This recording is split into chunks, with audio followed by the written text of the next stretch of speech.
Hello, and welcome to episode 20 of Trails in the Pod.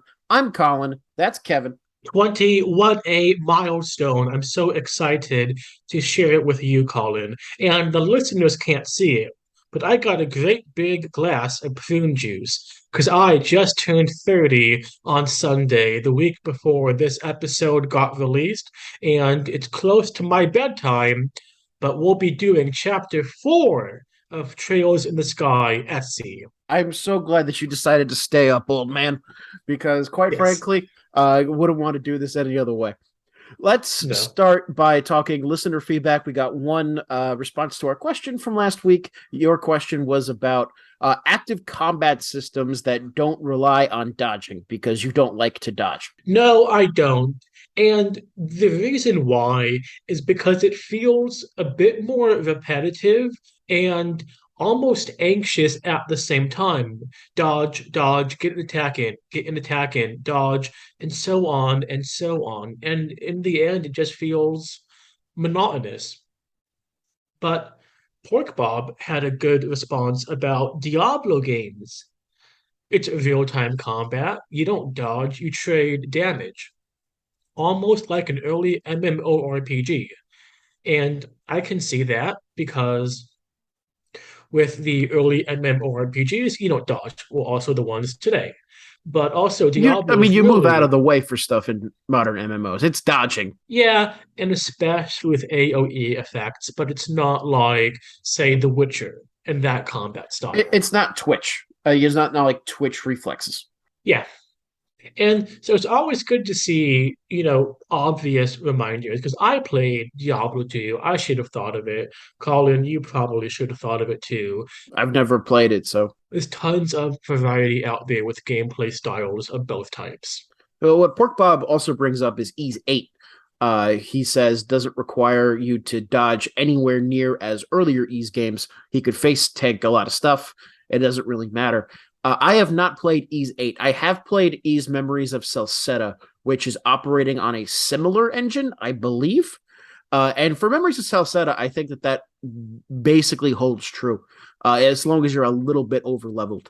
But for the other Ease games that I've played, like Ease Origin or Ease Oath and Felghana, I mean, I think that gameplay wise, they are superior because it really does require you to learn the boss's patterns, to dodge their attacks and get the attacks in. I disagree with you. I think dodging can be a great mechanic, and I think that the early Ease games pull it off really well.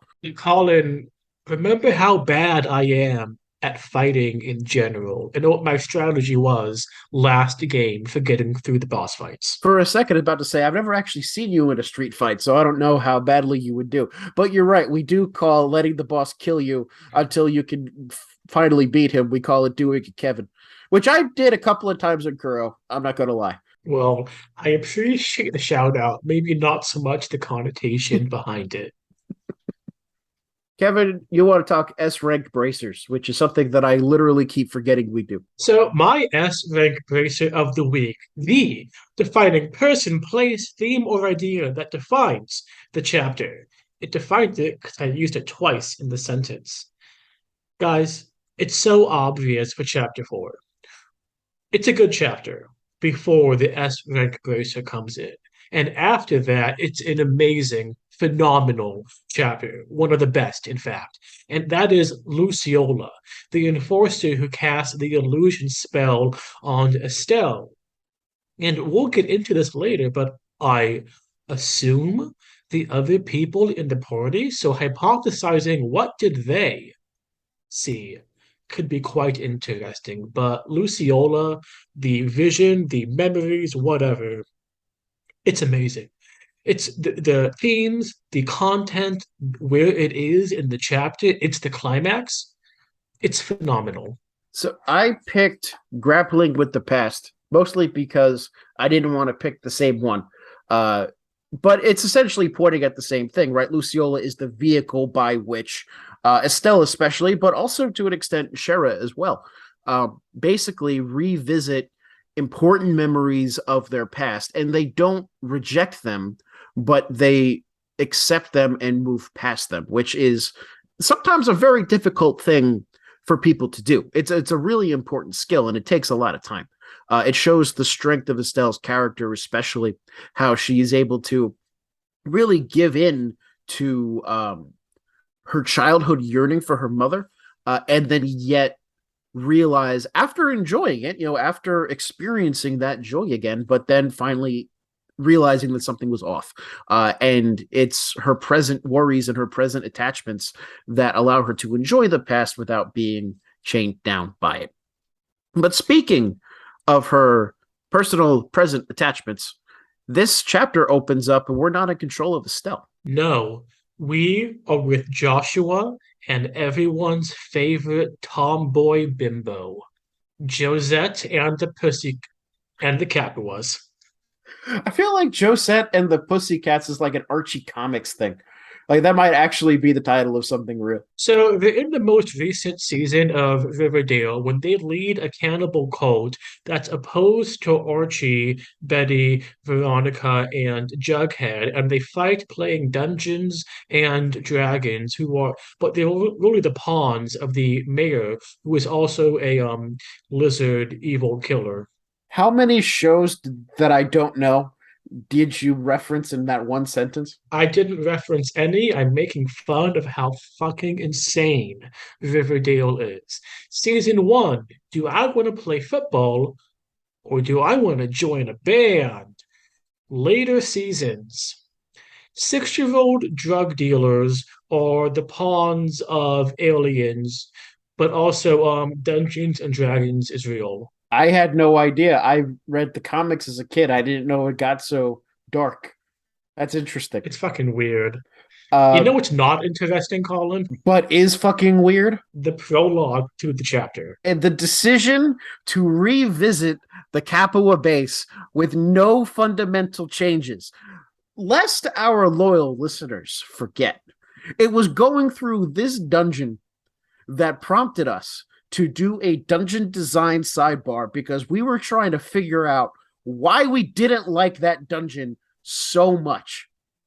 And this rendition is worse. So Colin and I both made the same mistake, and we want to know if you did as well. But when we compared notes and we realized, hey, both of us did it, that kind of sets off a bell. It sets off a red flag that this design is not good. Yeah, so let's talk about what that was and why it's a failure. What it was is that when you start the dungeon, you can go two directions. You can go left or you can go right. And if you go left, you go to the captain's quarters where you can get a key to fly your ship away. And if you go to the right, you go to the rest of the dungeon. Both of us decided to go to the right because the game tells you your goal is to go get the Bobcat and doesn't say jack shit about needing to get a key until you go all the way through the dungeon, get to your ship, realize, oh shit, I don't have the key. Then you have to run all the way back, get the key, and then run all the way back up again. I just did this dungeon 3 times. There's no maps, no directions. It's a very difficult place to navigate. And you are so, one, high leveled, it doesn't matter. Two, you only control Joshua, so you don't get the other people leveled up. Great. Three, you know this is temporary, that you will not be controlling Joshua the rest of the chapter, so it's all okay. I guess it's cool, but it's not going to mean anything. I mean, like, I don't want to like just start off by bashing this chapter. Narrative wise, this moment is great, right? Yes. It's showing Joshua acting as his own agent. He's still very important. That's why you're controlling him. The confrontation between him and Mueller, there's some really interesting stuff there about power levels, about Joshua alludes to the fact that he's figured out who Olivier is, Yeah. which for those of us who don't know, which is people playing this for the first time, that like triggers in your head, oh, I forgot, there's still something going on with Olivia that we need to figure out. Hamel is mentioned again, and Hamel is incredibly important, but now we know that Mueller knows about it, which is the first time that we've seen a non-Liberlian talk about it. And we get to see, most importantly, Colin, you left something very crucial out. What did I leave out? The simmering, sexual tension building between Joshua and Josette, about to burst like a dam and flood. I mean, to be honest, when you first play this, you're like, they're gonna fuck, right? Like they're totally gonna fuck. No, Colin, that's not who Joshua is meant to be with. He's meant to be with the person he calls and thinks of as his sister, which is true and healthy love.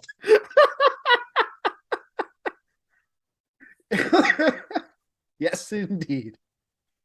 All right. So, I mean, that moment is cool. And what I like about it too is that like we've already seen the conclusion to that when Dorothy is taking a picture and showing it to Estelle. Now we get to go back a little bit and see how that happened, which also sheds light on, Dorothy's almost investigative reporter nature of it. She just kind of barges in there and takes whatever pictures that she wants, which in most military institutions would get you kicked out. So this raises a question about time and temporality, Colin. So why do you think we're doing this in the beginning of chapter 4? Because why not do it in the beginning of the third chapter? Because when we see the picture end of chapter 3, that is after they got the airship, obviously. Yeah, it creates a different effect.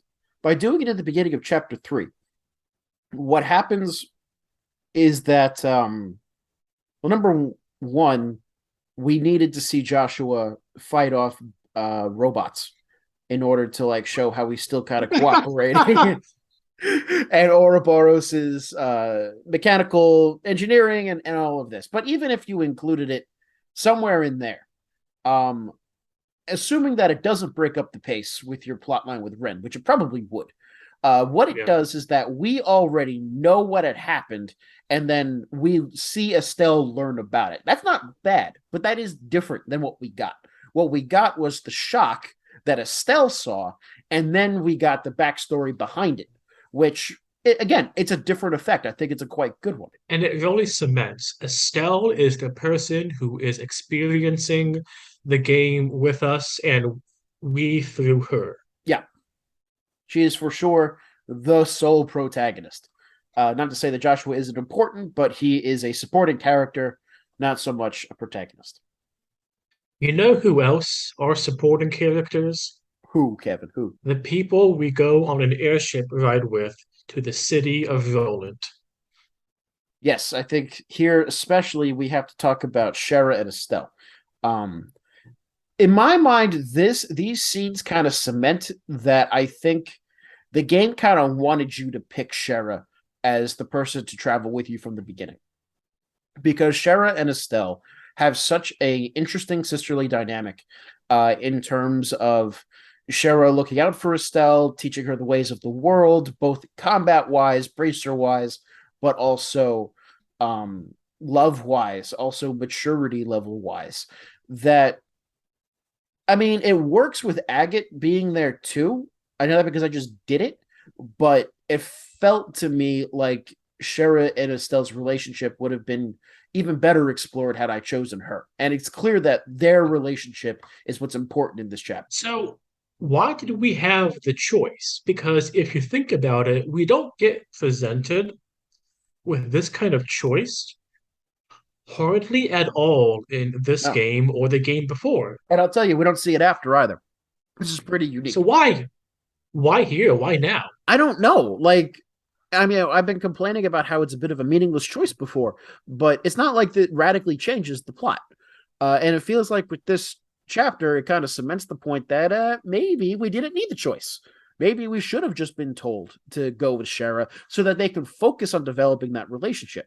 I'm not saying that Estelle and Agate don't have a relationship, and you can make the argument that by showing Estelle learning under Agate, she's expanding her circle, she's getting Agate's respect, you're seeing a different side of the Bracer Guild. I don't think it's different enough to really warrant the choice. That could have been a way to go about it. And I'm pretty sure that there are parts later in the game in which Agate and Estelle's relationship is more stressed, but really it's more about Agate and Tita, in my opinion.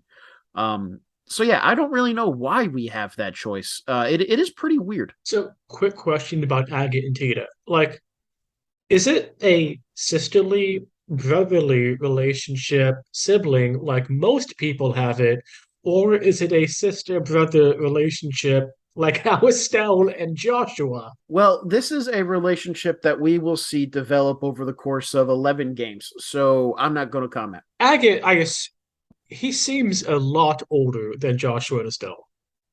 He's, I mean, I don't know. Given that this is a JRPG we're talking about, he looks like he's a professional man, so he's probably 20 or 21. Like Cloud in Final Fantasy VII Remake. Enough time to be a grizzled veteran ex-soldier mercenary who's 21. I want to say this publicly because I'm going to keep telling you this until you do it. I need you to play the original. I need you to play the whole story because there's so much about Cloud that I want to talk to you about that I cannot talk to you about because it is not in Final Fantasy VII Remake yet because that is a remake of the first 6 hours of the game. Got it. Well, it's a quick game, so I'll do it after I beat Final Fantasy VII. But you know what's going to stop me from beating it quickly, Colin? Trails. Great and fluid transitions. God damn it. So this really cements Estelle and Schera. I think it's a wonderful relationship we get to see explored. So sisters, siblings, they're a huge part of this series. Joshua and Estelle. For all I make fun of the subtextual textual incest, it's a beautiful relationship. Estelle, Joshua, and Tita, especially Estelle and Tita. Estelle gets to look out, be the protector, and it's great to see. But with Schera, Colin, Estelle gets to be vulnerable, gets to let her guard down in a way she can't with Tita, not even with Chloe, with whom she puts on the brave front. Schera is the nurturing protector, and it's so good to see. I agree with you, but I think also you've raised up a very good point that we see a lot of, especially surrounding Estelle in particular, we see the formation of a lot of familial bonds, but we need to stress that these are all familial bonds with people that are not part of her blood family. She kind of represents that cliched saying that friends are the family you get to choose. But the only real family that we know of is her and Cassius, and we see her and Cassius interact from time to time.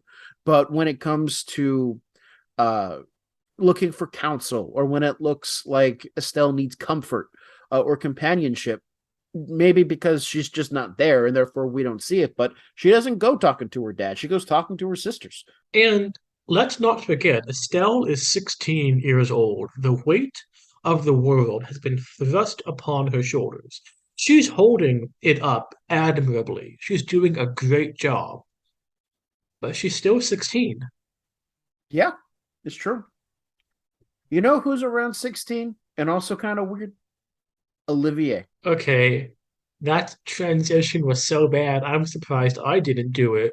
One. And two, about how old is he in the game? I'm probably 18. We can look it up. He's not significantly older than the main party.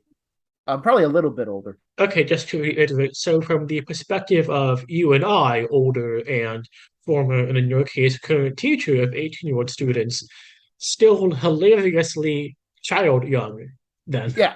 Let me put it, there's only one, no, there's two reasonably aged people in this entire trilogy of games, which is Cassius Bright and Zinvathek. That's it. And as I've mentioned before, I just finished playing through Kuro, and Kuro has Zin in it. And like Zin ages a bit. Also somehow physically gets younger because he's definitely more stocky, but like he references the fact that he's gotten even older. And when he gives that age, it makes sense. And I just wish that Falcom had the courage to have more age appropriate characters in their games. If Estelle was 20 and everyone else, say, 4 years older, that would still work. Yeah, absolutely. And like, okay, I get that, especially at the time when this was made, games were seen more as a kids thing. You're sold to kids, and therefore you want the kids to be able to identify with the characters by means of age, yada yada. Although I think that argument's a bit overplayed. But most gamers now are our age because we're the ones who really grew up with video games as like the main go-to hobby. We're close to you are 30. I'm close to 30. I'm about a year and a half away. I mean, put some 30-year-olds in your games, put some 35-year-olds. Show us that we can have hope too. I want to see a protagonist who slept the wrong way and has some back pain in the morning. I Yeah. want some relatable people. There are two JRPGs I can think of with old characters that are relatable. One is Lost Like a Odyssey. dragon. Nope. The second one was Like a Dragon, yes, with Ichiban. But the first one was Lost Odyssey, and the character is literally immortal and therefore not actually relatable. But at least he's older than 5. Even though immortal characters often look 12. Yes, he looks like he's 22 in real life, which means 16 in JRPG time. So Anyway, let's them skip over the fact that say, Hero Yui, Duo Maxwell, and Gundam were 15, 16 child soldiers. In the airship going to Rolent, it's the familiar Estelle has to talk to everyone before the plot can progress, yeah, which is good. It does not make the mistake that a lot of RPGs do, JRPGs, of locking development of the characters behind missable side supports. yeah, I would agree with that. Um, Something that we will be talking about next week, because as we announced on Twitter, our next sidebar episode is on JRPG parties and how they interact. This does fall into, I don't know if I want to say the trap, but it's still very Estelle focused. You get bonds between Estelle and Chloe, Estelle and Tita, Estelle and Agate, Estelle and Schera. What you don't see is a lot of Schera and Agate, or Chloe and Olivier, or Tita and Schera. Sometimes in the narrative you get it, but it's a very Estelle centered party, and these mid chap or beginning of chapter strolls through the airship kind of reinforce that. Yeah, which on the one hand, again, Estelle is our window into this world, but you could also say we do get stuff, say, Shira and Olivier a lot in FC. Yeah, We get which I think was one of the strengths with Schera and Olivier especially. I just hope that we get so more we of do it. get it. But anyway, what we've been trying to get to is the fact that Olivier is sus as fuck because he's down in the basement of the ship, which, by the way, you're not. He's seems to be speaking on a cell phone, and I was always told that you should put your cell phone in airplane mode when you're in the air because your, little dock pocket device might make the plane crash. So somehow he has service, and he's not using airplane mode. It's a mystery for the ages. It's a riddle for the sages. What's also a riddle? Who's he's talking to? This chapter hammers home twice now. This is the second time we are told in no uncertain terms there is more to Olivier than he presents himself. Oh, for sure. I mean, it's so ham-fisted here because Olivier basically says so to Estelle. He says it disarmingly with a joke, but it's essentially he's telling the truth and expecting people because of his persona to not believe the truth he says or to Yeah. look behind it. And it's moments like these, especially like his more sober conversation with Mueller, still kind of flirtatious at the end, but it shows that he is a very rational actor that is putting on a facade, a very enjoyable facade, and perhaps even based off of like other parts of his personality. But when it push comes to shove, Olivier Lenheim is not the real Olivier. And Estelle knows this. She pretty sincerely thanks him Yeah, for being by her, for being with them, for helping fight. absolutely. He's kind of taken aback by it, but I think it's a nice moment between the two of them because we hadn't really seen Estelle be nice to Olivier like over the course of the past 2 games. It's always been a little bit like reluctant companion kind of thing where, oh my God, this guy is coming. But now we're starting to see that it's not just Olivier kind of flirting with her a little bit. There's an actual affection there that's mutual. Olivier is not the friend nobody likes. Push comes to shove, he is in the breach fighting and he will back them up. And they know that. Absolutely. So those are the big. I mean, there were other character moments in there. I think Tita has a little bit of interesting character development too, but those are the big two ones. And we should probably get into talking about Rolent because we have to remember that this airliner is supposed to be going to Bose, but we get waylaid in Rolent because there's a mysterious, sudden, very thick fog. So a fog comes up and they go to the guild HQ in Rolent, and Estelle is like, okay, not super great. The army is sending two squads. Sidebar, later on, we see it's like two actual squads of like maybe 12 people total, and that's supposed to, garrison and solve the situation, but whatever. Also, these are the ones stationed at the gates. So who's watching the border? That we don't know. Yeah, I mean, it's a whole like, what's the abstraction level going on? Because I refuse to believe that 12 people is some massive Yeah, display of but strength. but because a couple of episodes back, I said that the bracer numbers are abstracted.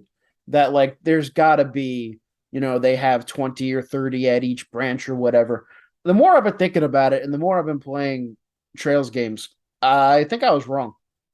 I think that there are like very small amounts of bracers in each of these branches. That's interesting. So okay, essentially, Estelle wants to go hunt down the Capuas because of the picture. However, she actually has not told basically anybody else about it. No. So when the fog comes rolling in and it's looking mighty sus, which might mean that Ouroboros is behind it. At first, Estelle is like, yeah, but we got to go to Bose. And then Schera speaks some sense into her. And Estelle's like, yeah, all right, I got to be mature and we got to stay in Rolent. Yeah, Estelle is told by Schera that, the Capuas aren't a threat to people.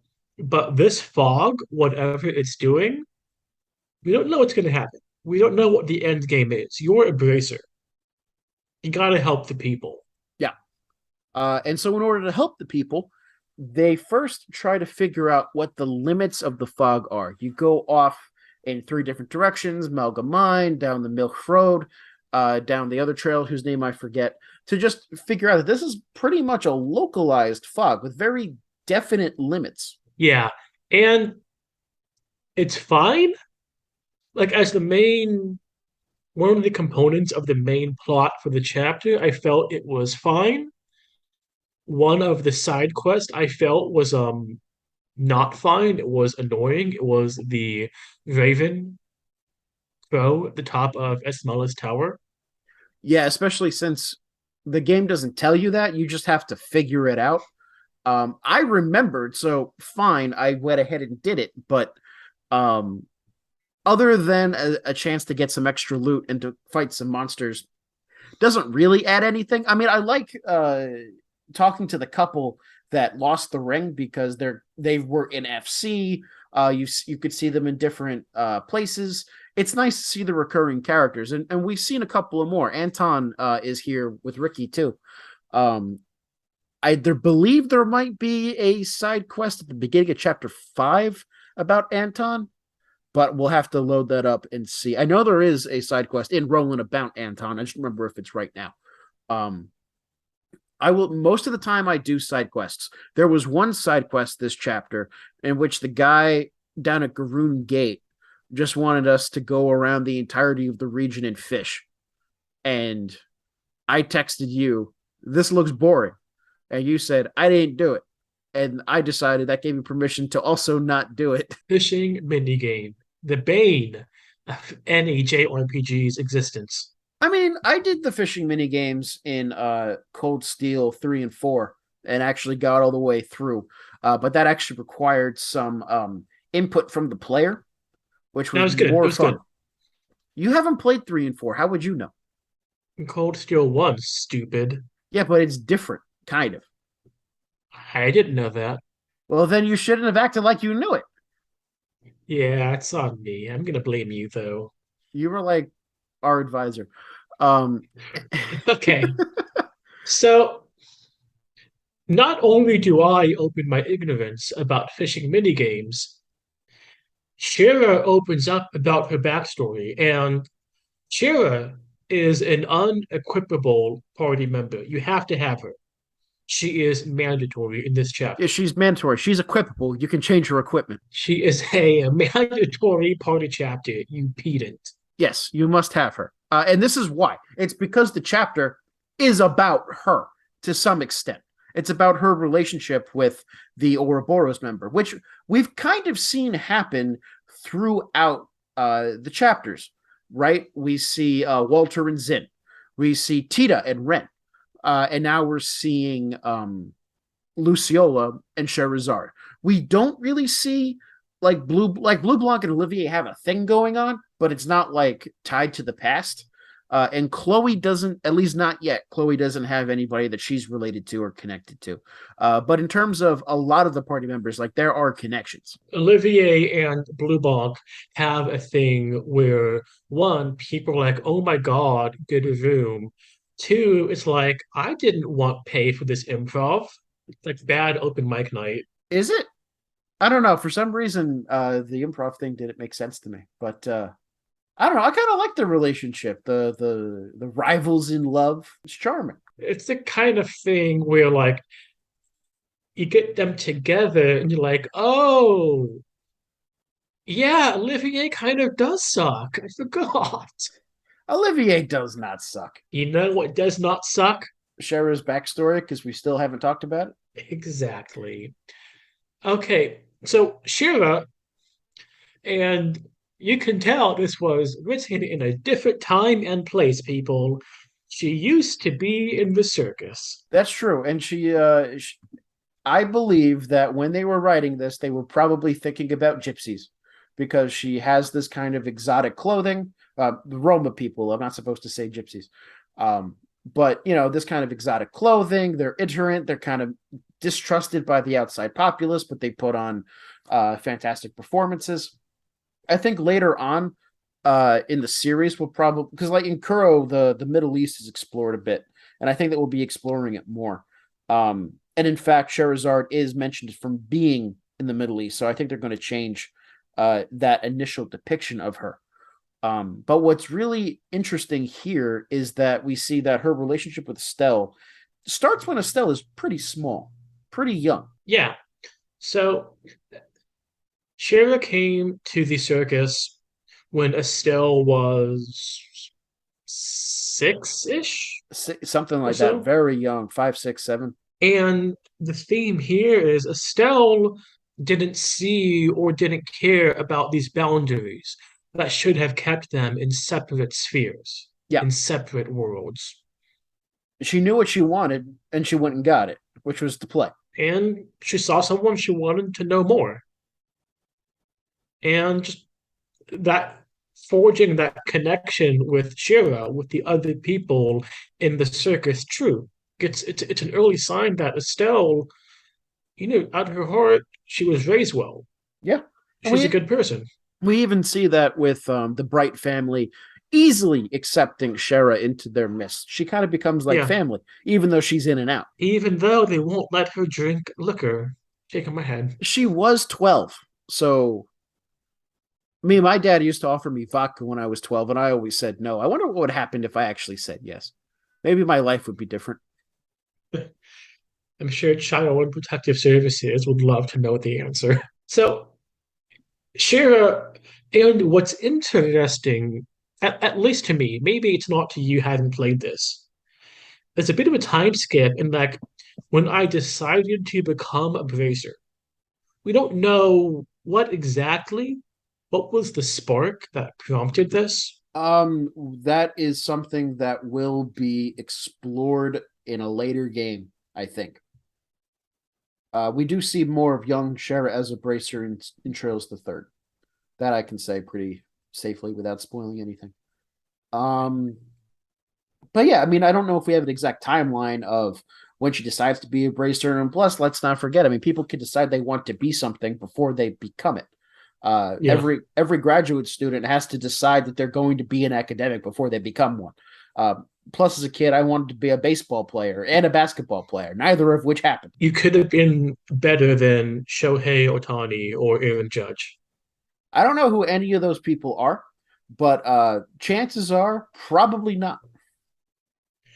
Ohtani is one of the best double-siders since Babe Ruth, and Aaron Judge just broke, I think, the American League home run record. Okay, I have heard about that, but what's a double sider? He's a great pitcher and hitter.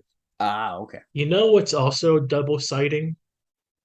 The girls' night out and the guys' night in. Yeah. So, like, sometimes there are things that happen in this game that remind you it was made 10 to 15 years ago, which is that the guys decide the girls are Don't you too mean weak. 18 to 20 years ago? That's true. Man, I don't remember when this was published, but it was published a long time ago. The guys decide that the girls need some rest. And to some extent, it's because Estelle and Schera both clearly have something going on. They need some time alone to recoup, which I think is true. But it's also the implication is the men will take care of things tonight. You girls go and relax. And on the one hand, I don't mind it so much because, having good masculine role models of protecting other people is not a bad thing. And, having basically positive pictures of masculinity is not a bad thing. But it does reinforce the women are weaker trope that I don't think that we would see in a game published now. It's a weird division of gendered labor, like you said, be because it's not like you take tonight, Right. we'll take tomorrow. No. And the game like even comments on the mismatch because at first Cher like, well, obviously I'm staying to help. And of course, Olivier wants to go rest and hang out with the chicks. Yeah, it could have been okay, we need the senior experienced bracers. Agate, Zin, Shira. Estelle, look after Tita and Olivier. Right. Now, granted, Oh, this does provide some off the stage characterization of Olivier, which is okay. Agate, Zin, and Olivier have all worked together, and they're all commenting that Olivier actually worked quite hard, even when he was bitching and moaning the whole time.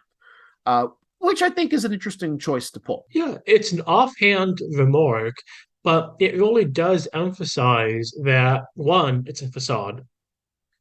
Two, why they keep him around because you don't have to ask. This guy does nothing. He canonically does jack shit. Why did they let him in the party? Right. But no, it's he pulled his weight, complaining, but they comment how this felt like it was expected of him to do so. So Yeah. he did. But there's some interesting stuff going on with Schera at the night. So Tita and Estelle go to bed. Apparently, they sleep together, which, okay. And so then Estelle realizes that somebody has woken up. And the most adult thing that we have seen happen in this game happens, which is a reasonably aged adult is up in the middle of the night with a glass of wine. And given the fact that I am drinking wine right now, I do feel a kinship with Schera doing that. But what's more important about that scene is that Schera is kind of real, like letting the player know without even explicitly telling Estelle that she is of two minds, that there's something happening that she's conflicted about. It's another great moment in the beat of Estelle and Shira this chapter. And so we get Shira being protective and supporting Estelle, like an older sister to a younger sister.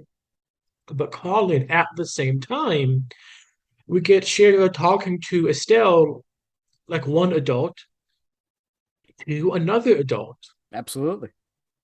as equals almost. But ultimately, what seems to happen, like, yes, they talk like adults, but Estelle gets what's on her mind off her chest, gets some comfort. Schera doesn't. Schera doesn't actually share, we see that Schera is processing some stuff, but she's keeping her cards close to her chest. It's not an equal relationship, even if the rhetoric is a bit equal.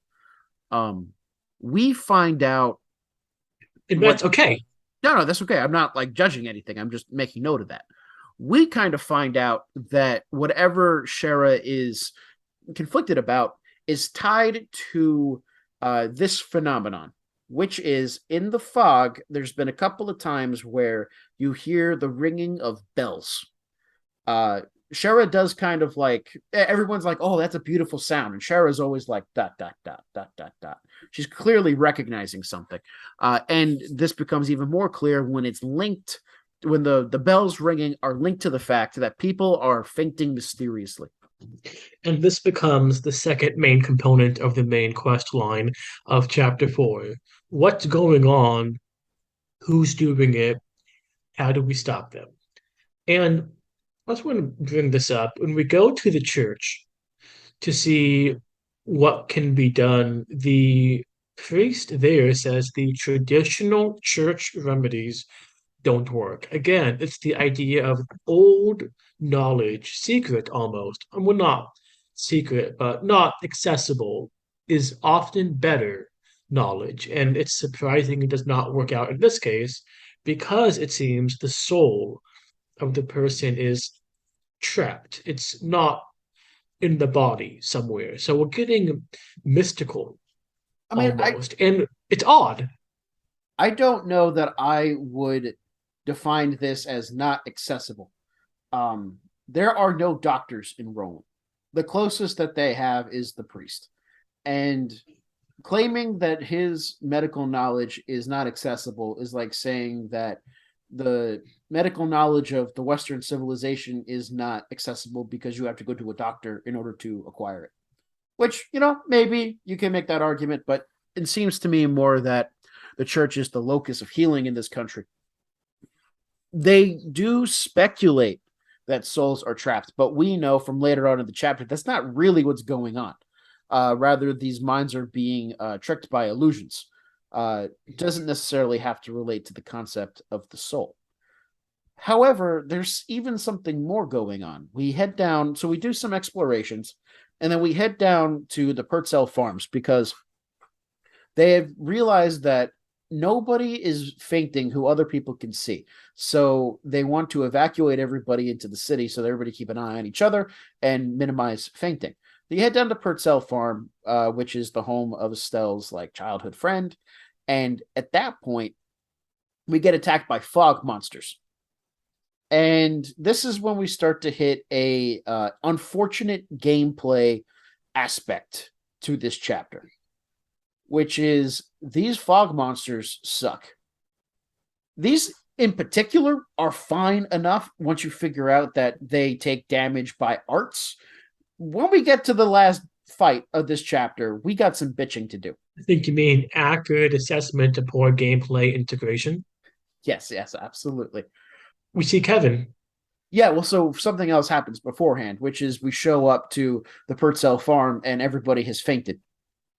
And we put them to bed, and then your namesake comes in through the door. Yeah, Kevin Graham comes in, and it's weirdly auspicious timing, and the characters are not blind to this. They're like, boy, that's convenient. Yeah. Kind of weird. And dude's like, I'm part of the Grosvenor. What do you want from me? The father, he asked me for the help. I don't know why he's Italian American, but it's not like he takes care of the situation by like watching over the Purcell family, but it's not like he's actually helping in the fight. He's there, and it's interesting that he's there, but he's not like it's not like at the end of chapter 3 in which he was like helping us fight the tank. No, because, and I have a guess that we can't, something about his past we can't really delve into yet, or it'll be big in the third. I want to But it be would able also, I want to be able to talk about his backstory so badly, and I cannot. okay, what's the most anime possible backstory? Because Ren, evil assassin. Joshua, child assassin. Okay, my hypothesis on Kevin Graham's backstory, he's the illegitimate lost brother of Joshua and the Queen of Erebonia, or maybe the president of Calvard, and he's sent to the church to not cause a succession crisis, or maybe he was caught in bed with some liberal noble. I don't know. But whatever the most anime hypothesis is, the most anime backstory, that's going to be it for Kevin Graham, I'm sure. Okay. I will neither confirm nor deny your hypothesis. On a more serious note, including him would lessen the dramatic weight of the end of the chapter, focusing on Estelle and to a lesser extent, Schera. Yeah. This is not his time. No, it's not. It does show the gravity of the situation, the fact that now the church is involved. But we realize that the sound of the bells is coming from the Mistwald. So we need to head into there to identify who's causing it, what's causing it, why they're causing it. And before we talk about the final fight, I need a bitch about this. You make your way through the forest, and then you hear a bell, and you get transported to this weird ass place where any way that you go, it just takes you to the same screen again. And the game does tell you on a couple of occasions to listen for the bell. And Kevin, I got the sense from our text that that worked for you.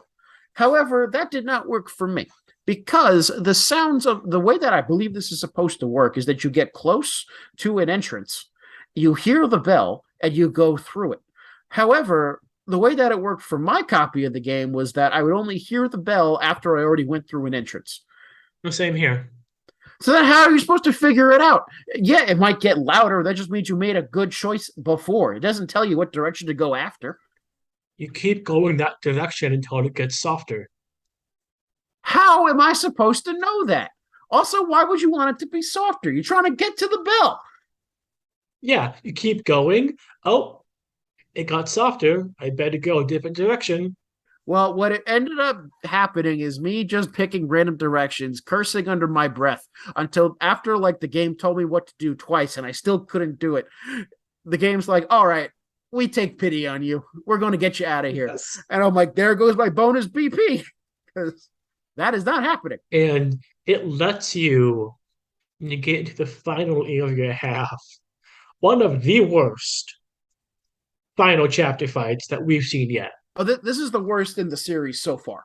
I'm sure that there's going to be others, but in terms of like enjoyment of the fight, coupled with frustration, it's this fight right here for a couple of different reasons. I'll start off, which is that some of the enemies are resistant to arts and some of the enemies are resistant to physical attacks. The most efficient way to take care of them is AoE attacks. However, it's very difficult to actually cast your AoE attacks when the smaller minions keep impeding you with every attack that they do. It's that. It's some of the fog enemies are immune to, normal weapon attacks and crafts, so you have to use arts. Some are vice versa. They're immune to art, you gotta use a normal weapon. That one, the main boss enemy at the northern edge of the map often does an AoE. You have to devote one person to essentially impede the entire boss fight, which means one, you have to marshal their CP usage, and two, you only have three party members. Also, because that enemy is on the other side of the map, basically you're stuck with Olivier doing it. And I had Olivier in my party anyway, so it wasn't that big of a deal. And granted, if you knew of this, you could stack Olivier with some impede quartzes to mean that maybe Yeah. his normal attacks would do it, but that's only a chance. That's only a percentage chance to actually cause the effect. If you want to make sure that you stop this guy from casting his spell, which you're going to want to do for reasons we're going to get into, you have to spend 20 CP at each time, which means without taking into account the fact that Olivier will get CP for when he gets hit. He's not earning CP when he's casting the arts. That gives you, if you're at max 200 CP, it gives you 10 casts. If you can't do that, then he's going to start getting spells off. Now, after 10 turns, you can probably isolate the big guy so that you can then move forward and have other characters use their physical impeding arts.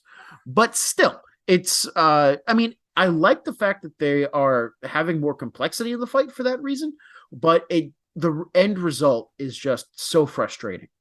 Especially when, oh shit, I don't have the CP, or Olivier didn't line up correctly. That spell has the chance to inflict either sleep or confusion on your party members, which just takes control away from your party members. And if you know it, you can put on accessories to block them. Fair enough. But the first couple of times, you're not going to know that this what this guy can do. So you don't have them. It's just not well designed because it feels like an exercise in futility that you have to grind to win. And for me, it became tedious.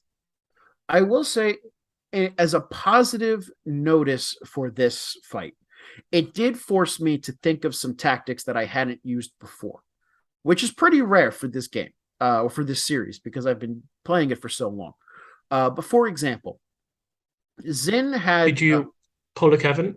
no, I did not pull a Kevin. I lost once, but after that I managed to win. So my configuration of Zin is very heavy on your ground quartzes, which means that he gets a lot of defensive stuff, and he also gets a lot of earth magic, which a lot of these fog monsters are weak to fog magic. So I'm like, okay, great.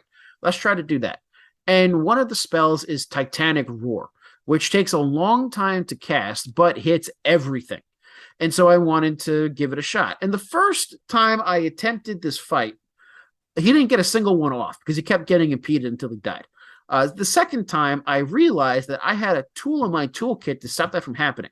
Schera has a AT Advance whip S-Craft, in which you can get everybody else moved up into turn order. And that is really helpful for A, getting off casts, and B, making sure that Olivier can impede the big guy up top because you're always bringing them up with you to the top of the list. Okay, and so do you feel like if you had this from the first round of the boss fight, would it have been an okay boss fight then? No, because even knowing that, like I'm praising you for teaching me a tactic, which is a good thing, but the Yeah. actual experience of fighting this fight was beyond frustrating and tedious. It wasn't, oh, my skill is being tested. It was, how many more hits are these motherfuckers going to take before they die? Especially since, as I've alluded to before, I'm not one who's very big on using arts. Now, you could say that fights like this make me use arts, and that's fair enough. But my preferred play style is physical attacks, crafts, and then S crafts. And on some of these monsters, your S crafts will do nothing because they're immune to weapon damage. And sometimes they'll even be healed if they're hit with weapon damage. So you have to be careful about all of that. There's just a lot of stuff to juggle at once that it feels like a very complex fight, needlessly so. Yeah. It's just not fun. Not much more to say about it. What is fun is the scene after. Well, we have two scenes after. We have the introduction of Luciola, and then we have the final illusion scene. I guess actually we have the illusion scene first, and then we have the introduction to Luciola because it's after Estelle wakes up. But so Estelle enters into an illusion as a quote unquote reward for beating the fog guys. And it's Estelle goes back to a time when her family was whole, when her mother was still alive, when she could experience the integrity and wholesomeness of having her entire family. And I gotta say, just speaking personally, reading this dialogue, the emotion really comes through with Estelle. You really feel like her confusion turning into perplexedness, but then turning into, oh my God, everything that I've wanted to happen, which has been impossible, has now happened. And I'm so grateful. And it's at that moment that she turns into a child and runs into her mother's arms. I mean, I started crying at that moment. It was so heartfelt and loving that I couldn't help it. Yeah. She I don't want to say it's an emotional mental regression because that has negative connotations, but she is so thrilled, so happy. She gives up or removes the weight of years and experience, Yeah, often experience that was gained through tears and pain and sorrow. absolutely. And let's be real. If you or me are given that option, would you not Yeah, accept it, at least for a little while? I know that I would. My fantasy wouldn't be the same, but there are definitely moments in my life in which I was happier than I am now that I wish I could go back to. And I know that they will never happen again, no matter what. But if I could just go back and live them, maybe fix some of the mistakes that I had made, that's very appealing to me. I would give in to that illusion. not just live, but relive. It's not anything new, it's a cycle, Yes, it's but repetition. because Estelle gives into the feeling, she's not conscious of it being a memory anymore. She's just living it and it just existing in this spirit Yeah, of positivity and love. And who doesn't want that? But the but she is called out of it because of her present love, yeah. So we get some wonderful beats with Estelle and her mother, Lena, with Lena and Cassius, with Lena, Cassius, and Estelle. When Estelle's like, I want a baby brother.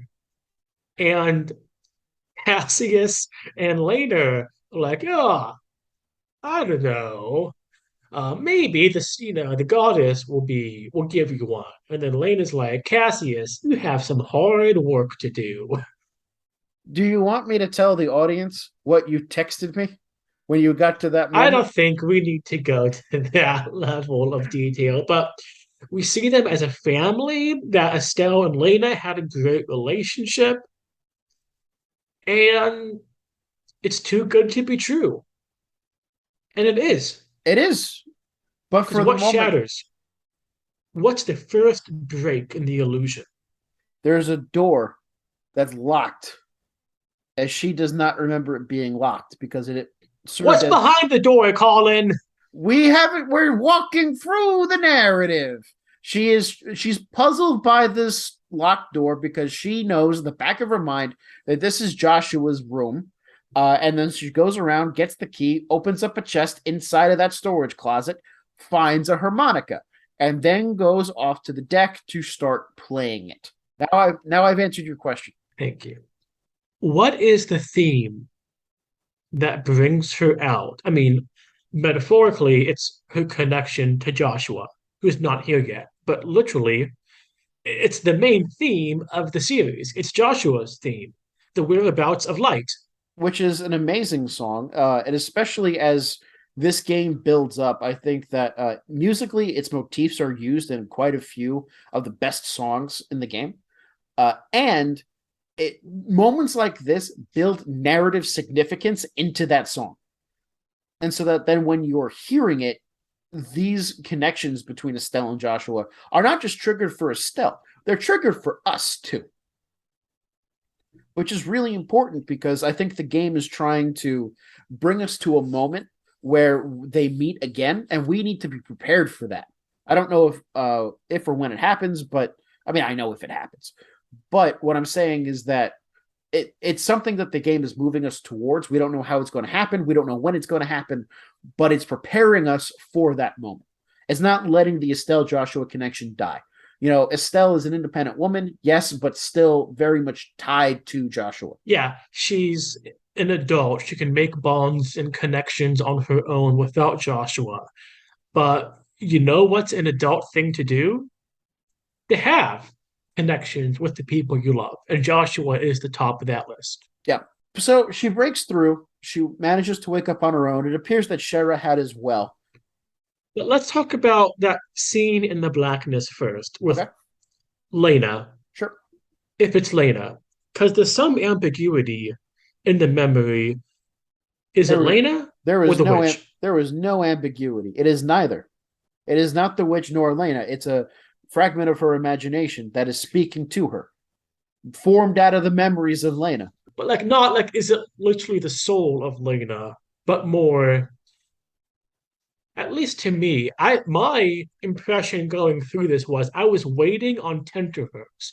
for the moment when Lena did something a bit off, or maybe made a knowing comment about something that shows she's the mastermind or something. I was Sure. waiting for that reveal. Well, you were waiting for a long time because it didn't happen.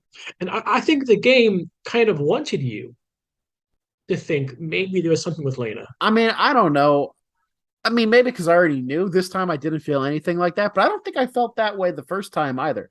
It became pretty clear to me that I was set into a dream, and that this is a childhood thing. But it Yeah. never struck me that Lena was going to turn out to be Luciola. It's such a trope. Maybe they weren't playing off it. Maybe I was expecting too much that someone in this illusion, this whatever is going on, is the one casting, orchestrating, and they're there to watch the protagonist. Yeah, fair enough.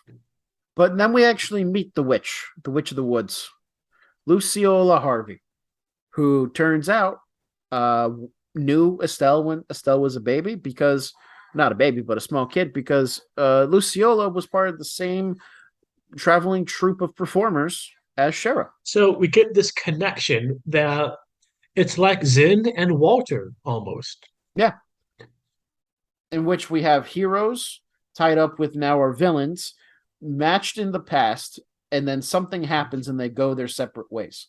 With Walter and Zinn, we kind of know what that is.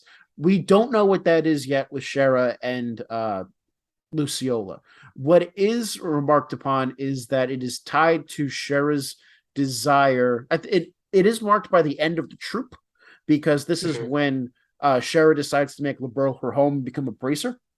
And Luciola has gone off, obviously, and joined Ouroboros. Yeah, and it's different paths. It makes us wonder, could Schera have gone down that path, a different path, if something had been different, if she hadn't found this almost second home with Cassius and Lena? Yeah, could Could be. Luciola have gone down a better path if she had found a family almost?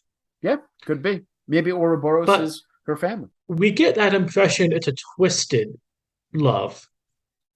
But for Shara, she makes it clear she'll always look back with fondness on the memories she had of those days. But Liberal, but Rolent, that's her home. Yeah, and she will protect her home. Luciola attacked her home.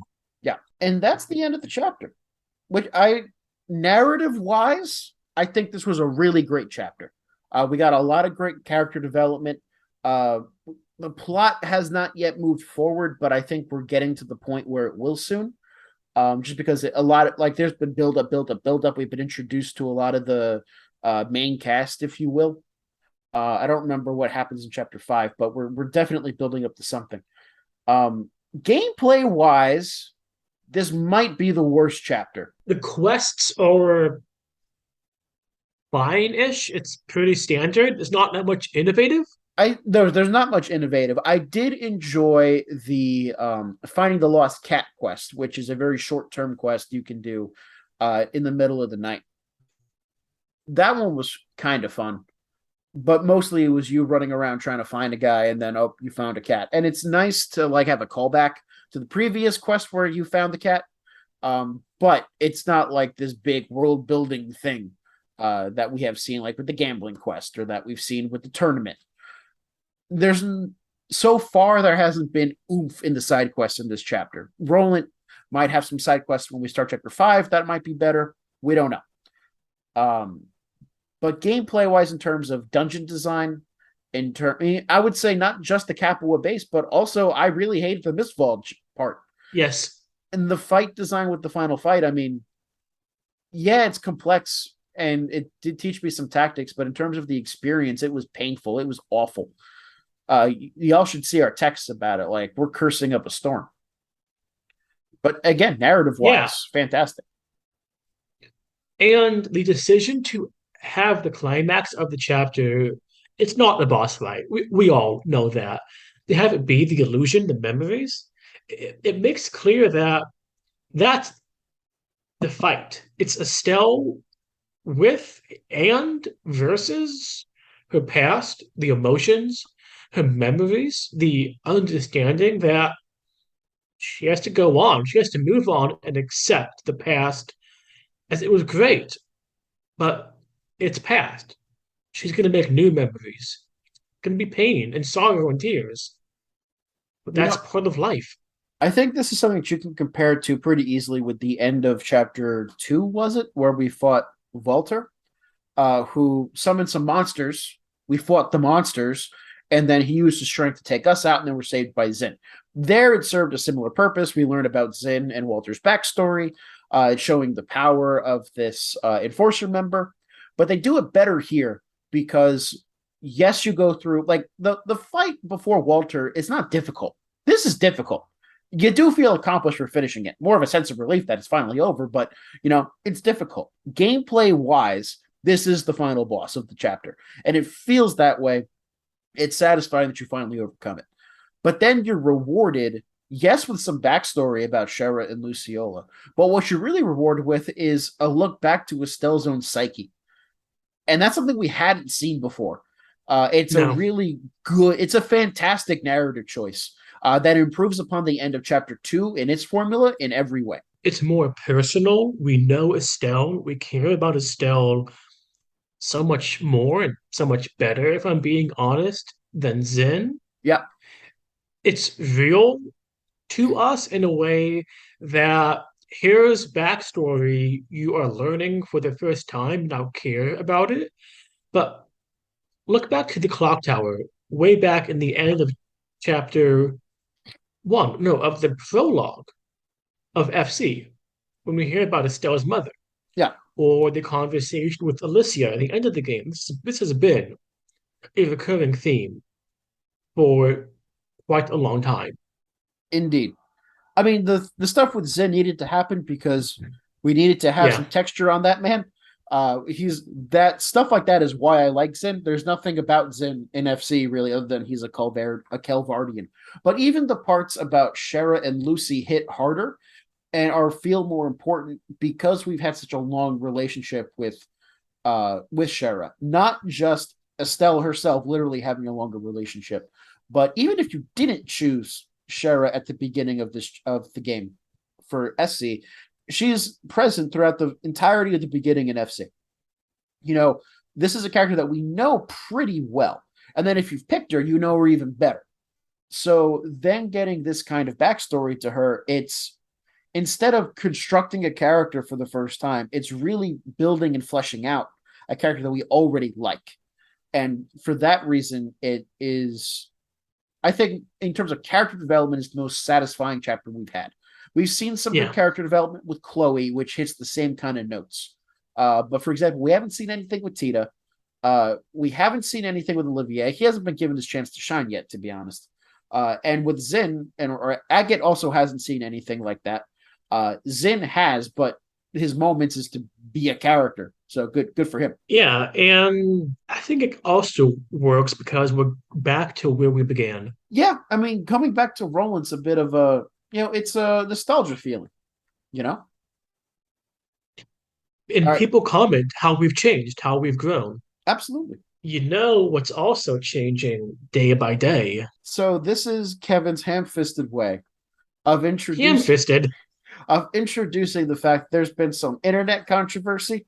We initially planned this because we thought that we wouldn't take a full hour to talk about the chapter. We did, but we're still going to talk about this, which is the Bayonetta 3 controversy that's been happening. Now, before we talk about this, we are recording on Tuesday, October the 18th, which is the same day that Jason Schreier has published his expose on Platinum Games' version of the story. This is uploaded on Sunday. There can be a lot that happens between now and when we're talking about it and when you actually listen to it. So just keep that in mind that we're operating with this base of knowledge. Kevin, why don't you walk us through what's going on? So the controversy is that the VA, the voice actress, Helena Taylor, asked fans to boycott the game because she said she was offered a paltry $4,000 to be the voice actress for the main character of this series, the third installment of the game, which is pitifully low wages. And we know Voice acting is incredibly hard. It's difficult and it pays so low. Look at the recent controversy with Ruby and Caden over the voice acting salaries and other problems with Rooster Teeth. And so, on the one hand, it seems, oh, there's a clear good guy, bad guy. The actor standing up to the corporation. And from the situation as of Tuesday, October 18th, it seems a bit more complicated. Do you want to talk more about the recent article and well, maybe she was offered several times that amount, Colin? Yeah, so Jason Schreier is a pretty reputable video games journalist, probably the most reputable games journalist out there. He used to go for Kotaku, and now he's at Bloomberg, and Bloomberg does, believe it or not, fantastic video game reporting on the industry. And he published a story which has since been confirmed by VGC, which is another pretty reputable outlet, that it's not the case that Platinum Games only offered her $4,000. They offered her $4,000 per session, and there would be like 5 sessions, maybe even more, meaning that she was offered upwards of $15,000, maybe even more if there was another session. Now, if that was your only job, of course, that is a small amount of money, but that's not how voice acting works. You're taking different gigs all of the time. So this seems to be a much more reasonable rate. And the reason why she was not hired is because she demanded a six-figure salary, which they were not going to pay. They were willing to pay $15,000, not $100,000. Which kind of like one of the things that people have brought up in a bit of confusion is that the new voice actress is Jennifer Hale. And whether you have known it or not, you have heard this woman's voice before because she is Yes. in like everything and she is a fantastic voice actress, which also means she does not come cheap. So there was basically two possibilities that could make sense of that. One was that they were just assholes and wanted to lowball her, which caused her to go away, or that Helena Taylor maybe was a bit of a pain in the ass to work with, and therefore they intentionally lowballed her to get her to quit so they could hire Jennifer Hale. Seems like neither of those are true. The very maybe Helena Taylor is a pain in the ass. I don't know, but it seems like Platinum did the reasonable thing to reach out and to try to give her a fair salary. The reason why I'm so confident in Schreier's version of the story, even more than the fact that it's been confirmed by another outlet, is because he claims to have seen written evidence for it. Now, we should also note that Helena Taylor has claimed that that's a lie. And so, I'm sure that more information will have come out by the time that this episode airs. We're probably going to sound pretty outdated with our information. But what I want to talk about more than anything is the insane speed at which seemingly the entirety of the video game community coalesced to fight for this voice actress. The video got 9.5 million views, and all you could talk about on Twitter for days was how everybody needed to boycott this game because the voice actress that had voiced her 2 other times told them to do it. You might notice that the Trails of the podcast Twitter page did not tweet about it because we take a wait and see approach, especially for things that are only based off of one source, in which the demand, like it's one thing to talk about injustice done to you. It's another thing to tear down the new voice actress and then demand that fans boycott the game because you're not in it. It seems a little bit self-serving to me, so I figured that we should. I mean, I think you came to the same conclusion. It's not like we talked about it much. It seemed like maybe we should take a step back and see what was going on, to see if more information was going to come out. And I would love to say that maybe gamers will learn their lesson and not jump on every bandwagon. But human nature is to do that. And we will continue to see Remember, this. you are not obligated to have a take. Yes, Kevin, this is a lesson you should learn well. No, I refuse. My takes will come numerous and hot. Never cold, never even lukewarm, only hot or scalding. Something that I want to stress though, and I think I finally put into words why constant calls to boycott companies' products for their moral behavior always irks me. And at first, it irked me because I was like, well, this isn't going to work. It's like when Pokemon games went through Sword and Shield, they got rid of the national decks. Everybody's open arms, boycott the game. And then Game Freak went on. It was the best selling Pokemon game in the entirety of the series, and people are still buying it and playing it to this day, including me. I played it day one. I was not part of that boycott. What I realized is that not only are boycotts ineffective, they are not the appropriate method by which change can be forced upon companies for immoral behavior. Boycotts or fan outcries do work when it comes to certain quality features. For example, the Sonic movie, that Sonic model looked like ass. And there was enough Yes. outcry for them to fix it, and everybody's grateful for that. Um, if we compare this to other industries, think of like people buying free range chicken or organic vegetables. There is a very small amount of people who buy that because it is the quote unquote right thing to do for the planet. The vast majority of people buy organic vegetables because they taste better than non organic vegetables. Free range chicken tastes better than, well, actually, you can debate that because farm fed chicken is a lot more meaty because they've been, enslaved and pent up. But you can make the argument that it tastes better, at least it tastes different. And the same thing happens with video games. Series die out or design changes are made because of declining sales because games aren't maybe the game series has stopped being good or a certain entry didn't sell very well or got very negative press, and therefore the developers decided that they needed to change it. But when it comes to labor issues, when it comes to moral issues, fan outcry doesn't really change anything. You might see the facade of change. Look at Activision Blizzard putting out all of these press releases, firing some people, claiming to change their corporate culture because of the fan outcry. At the end of the day, they're still developing World of Warcraft Dragonflight. They're still releasing it. People are still going back for Wrath Classic. People are still going back for that game. They know all they have to do is bide their time. The thing that makes Yeah. WoW lose sub numbers is the fact that it sucks. Or it doesn't suck, but it's certainly less than it used to be. The appropriate venue for effecting moral change is government regulation or collective bargaining, none of which are done by us. You can lobby your legislature just to let them know that you think this is an important issue and maybe they'll take it up. And when it comes to regulation of the video game market, there does seem to be some bipartisan support, even in some of the more surprising places.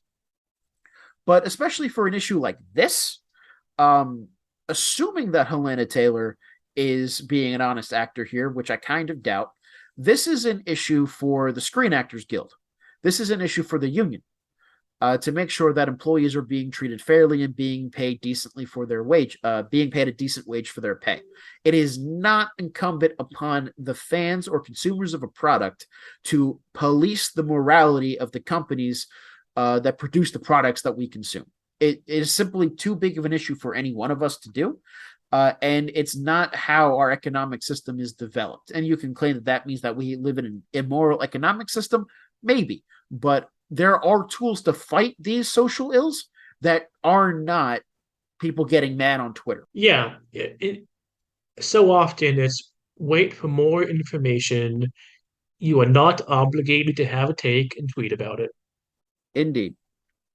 So on Sunday, I'm going to tweet our take on this, okay? Just so you know. Good. So will I. We should tweet opposing takes. Yeah. Someday I want to ask our audience if they can tell who is tweeting what. I'm pretty sure that you can by like the style.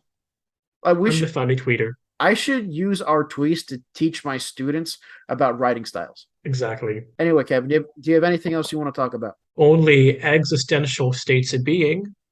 Well, we can talk about that off camera. I'm Kevin. That's Colin. See you next week. Thanks so much for watching, guys, or listening. Bye bye.